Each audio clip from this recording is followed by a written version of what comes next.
Hi everyone, today we'll learn how to create a simple chart in LibreOffice Calc. Here I have a table with 12 months of sales data from January to December. First, select the full table. It includes the month and sales headers too. Now go to the Insert and then click Chart.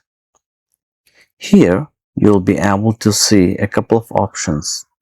By default, they have chosen the column. If you want, you can also select bar.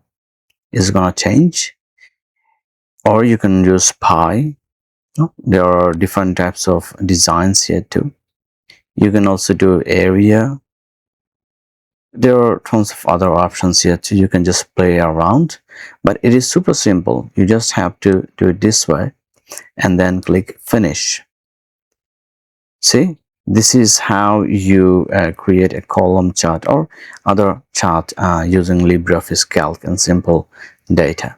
If you like the video, please thumbs up and subscribe to our channel. Thanks a lot.